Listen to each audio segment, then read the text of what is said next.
Record 25, Side 1, Lesson number 25, the 25th lesson, Practical section, Slang.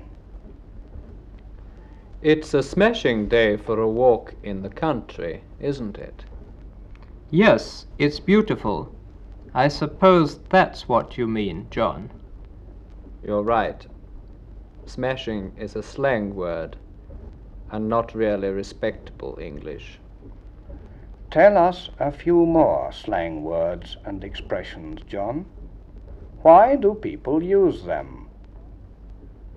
A great many expressions are used in everyday conversation, which come from particular fields and have found a general application because they are apt and express an idea briefly and clearly. That's natural and happens in all languages. It often helps to add color to one's speech. It has nothing to do with dialect, I suppose. No, but sometimes a local expression may spread to a larger area, or even, as with a great many American slang expressions today, through the cinema, comic papers and gramophone records. Is okay a slang expression? Yes, but it's interesting how it is still widely used to mean all right, all correct. It's easier to understand the flicks and the pictures for the cinema. Why do people keep trying these new expressions when there are usually perfectly legitimate ways of expressing the idea? If a language doesn't receive injections of new words and expressions, how can it evolve and keep itself up to date, just like everything else? He's quite right, Pierre. Hundreds of words and expressions that were used by our fathers are not in our vocabulary as slang. They either form what is now considered correct English, French, Italian, or German, as the case may be, or they have disappeared altogether. I see that now. I suppose words are like popular music. A tune is sung, whistled, or hummed by everybody for a few weeks, but unless it has some special appeal, it then disappears and no one gives it any further thought. That sums it up exactly, I think. The only words that remain are the really useful ones, and in English at least, they gain an honourable place for themselves in the best dictionaries after a certain period of time. Of course, the English language, unlike many other aspects of English life and traditions, is very flexible. It is continually undergoing modification, though the process is slow, and it may be 50 years before some of the expressions which we use today are considered perfectly good English. During wartime, one finds innumerable slang expressions. They are born almost like thoughts, and many return to civilian life. Yes. How many words are used for tea? They almost serve as an identity card, showing where a person spent at least part of his war service. A cuppa, cha, the cup that cheers, are a few common expressions which people still use. But you also have names for policemen, haven't you? Is it true you call them bobbies or coppers? Yes. Bobby is the pet name for Robert. And Sir Robert Peel reorganized the police force in England about 130 years ago. Copper, or cop, derives from the slang verb to cop, which means to catch. You have the strangest names for your banknotes and coins too. I can never understand exactly what people are saying. What's a bob, for example? I know that one. It's a shilling. And a tanner is a sixpence. But I don't know any more. Will you please explain the others, John? Certainly. A pound is often called a quid.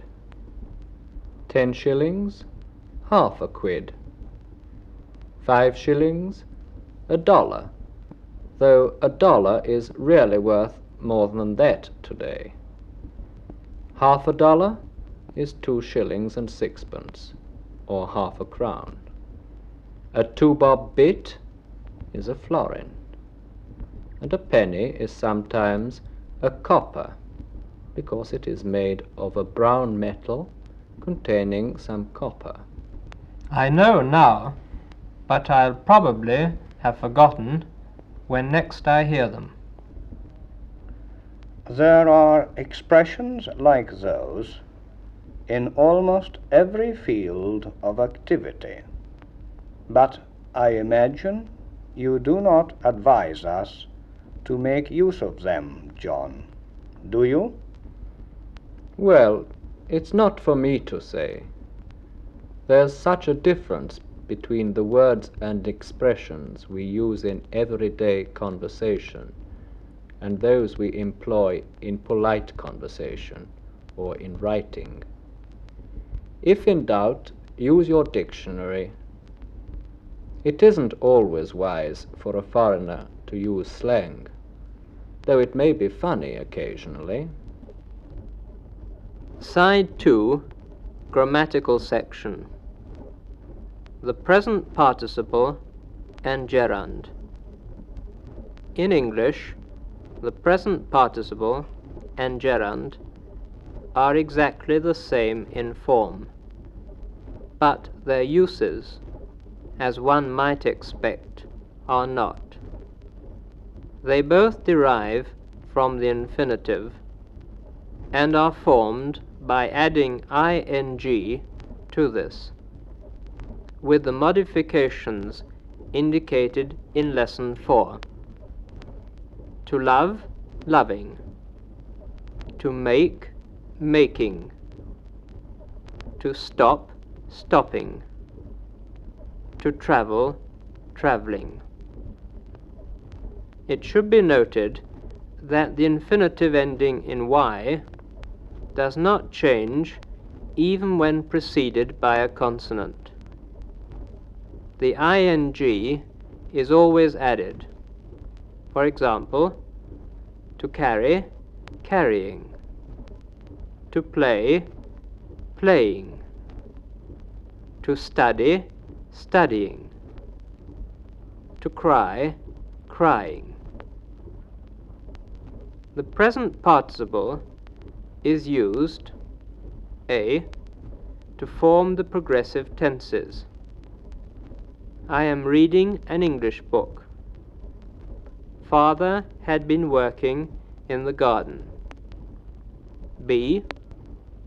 After verbs of perception: to see, to hear, to smell, to taste, etc.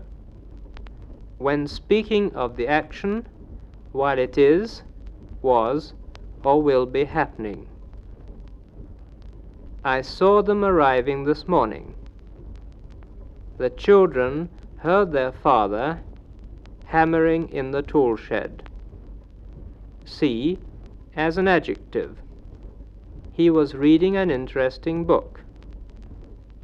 There was a travelling circus in town. His searching eyes missed nothing. D. As a participle. They walked round the house singing. Being tired, she sat down to rest. Mr. and Mrs. Brown went through the house, studying every room. The gerund is used, A. As a subject. Reading is instructive when it is done intelligently. To read is instructive when done intelligently.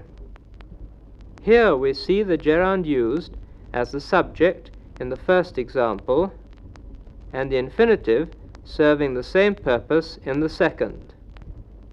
In the first case, it is the habit of reading that is emphasized, so we use the gerund. The gerund preceded by no also expresses a concise form of prohibition often seen in offices and on buildings. No waiting, no smoking.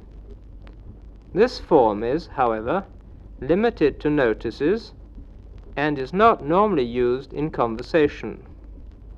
B. After go, to express some physical activity. They were going swimming. He will be going fishing on Sunday.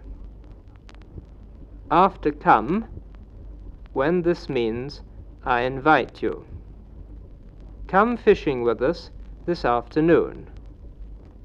Come golfing at the weekend. We'd love to have you with us. C. After a preposition. They are used to having dinner late.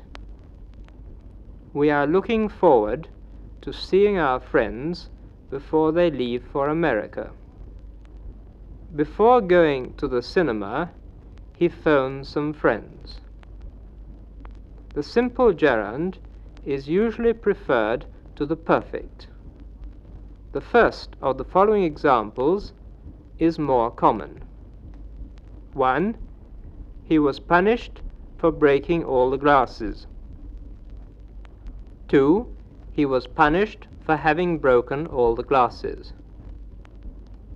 Notice that for with the gerund is used only when the complement indicates cause, not purpose, in which case to with the infinitive is used. We read to learn. Remember to distinguish between to preposition and to after certain verbs when it is given only to indicate that an infinitive with to would follow but is not expressed. For example, I wanted to go to the cinema, but my sister didn't want to. If you are in doubt about to being a preposition or part of an infinitive, try placing a noun after it. If this is possible, to is a preposition, and any verb placed after it must be a gerund. D. The following very common verbs are followed by the gerund: stop, finish, prevent, avoid, dislike, enjoy, mind, consider, advise, practice, suggest, understand, love, hate, like, permit, etc. The men have finished working in the garden. I dislike studying where people are speaking in the same room. Do you mind closing the door, please? Anyone would advise going to the doctor in such a case. He stopped running when he reached the corner, but the lady stopped to look at the shops. In the first example with stop, the verb means discontinue an activity. In the second, it means halt for a specific purpose. E. Some common phrases and verbs also take the gerund after them. It's no good, it's no use, to be worth, can't help, can't stand, couldn't help, etc. It's no use saying you'll study tomorrow. If it's worth doing well.